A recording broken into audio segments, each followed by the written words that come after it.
अखंड ब्रह्मांड के नायक परम पिता परमात्मा की असीम अनुकंपा से धर्म क्षेत्र में बेटियों जो कथा का समायोजन हुआ, इसका विश्राम का दिन है। इसे हम अंत का दिन नहीं कह सकते। यजुर्वेद, अथर्ववेद, सामवेद, ऋग्वेद, यह भारत के 4 वेद हैं। वेदों के अंतिम पृष्ठ पर ऋषियों ने नेत नेत शब्द का प्रयोग किया है कि अभी इसका अंत नहीं और तलाश करो।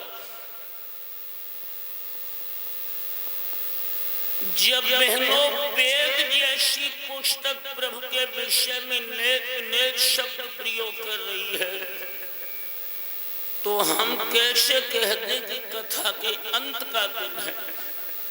यह कथा के विश्राम का दिन है। सब धरती कागज करे लेखन सब बन रहा है, 7 समुद्र की मत्स्य करे प्रभु गुण लिखा न जाए। विद्वान अखंड ब्रह्मांड के नायक की कथाएं लिखने लगे तो भी सक्षम नहीं हो पाएंगे। फिर हम कैसे कह सकते हैं कथा के अंत का दिन है, ये विश्राम का दिन है?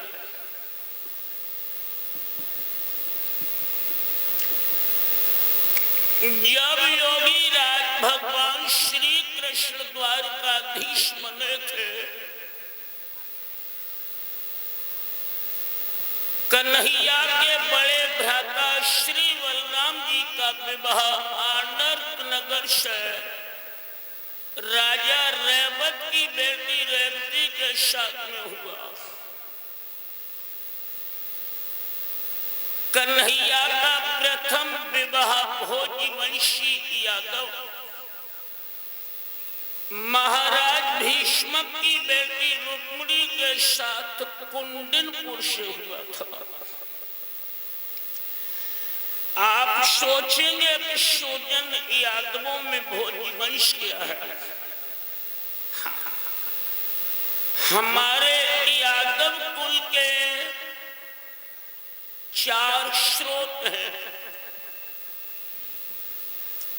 भोज्य वंश, अंधक वंश, कुकर वंश और वृष्णि वंश। अपने उत्तर प्रदेश के अंतराल में जैसे वृष्णि वंश के यादव अधिक मात्रा में हैं, इन 4 वंश की 222 कुरियां हैं, शाखाएं हैं। प्रणाली को बताने बैठ जाऊं तो घंटे से लग जाएंगे, लेकिन इतना ही कहूंगा कि यादव कुल की 4 वंश की 222 शाखाएं हैं। जब रुक्मिणी के साथ विवाह भगवान श्री कृष्ण का हुआ था,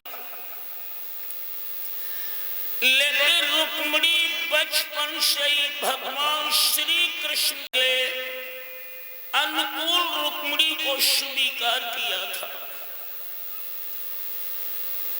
इस कथा का विस्तार में यूं नहीं दूंगा क्योंकि यह कथा सन 1987 में हम लोगों ने कैसेट में दे दी थी।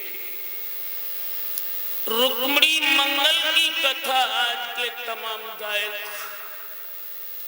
सुनाते हैं, लेकिन रुक्मिणी के विवाह के बाद में कन्हैया का जो दूसरा विवाह हुआ था बहुत उच्च तरीके से हुआ था। द्वारका धाम में एक सत्राजित नाम का यादव निवास करता था। और एक बात भाइयों में आपको और बताऊं, बुरा लगे तो लग डाले आपको, लेकिन बता भी क्या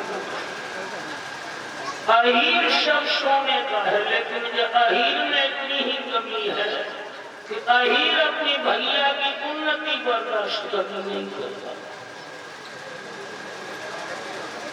अहीर अपनी भाई की उन्नति नहीं देख सकता। आप नजर उठाकर देख लो बुजुर्गों अपने क्षेत्र में, किसी भी समय उसमें अहीरों का हाथ जरूर रहा, चाहे वो प्रत्यक्ष में हो या अप्रत्यक्ष में हो। अहीर अपने भाई के लिए कुल्हाड़ी का पेट बनता गया।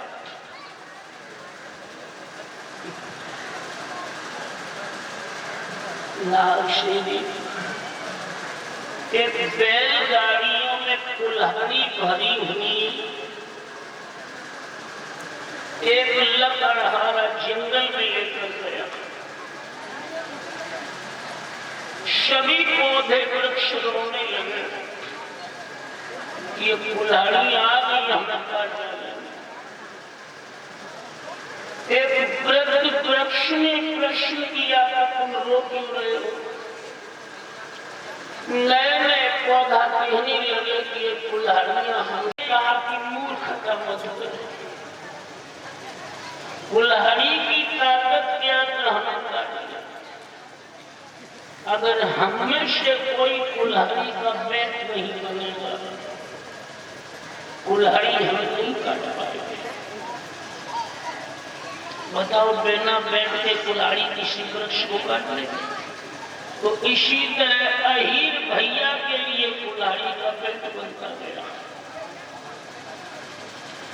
यादवों में नफरत होने लगी, सोचने लगे कि हम आप पूरे पूरे दिन मेहनत करते हैं, खेती करते हैं, तो ये भगभगा देवी घर में चैन से रोटी न खाते, और शतरंज तरीके को न कर धुतिया में नील सिरोपा लगा के कब्र द्वार पे बैठो रहा।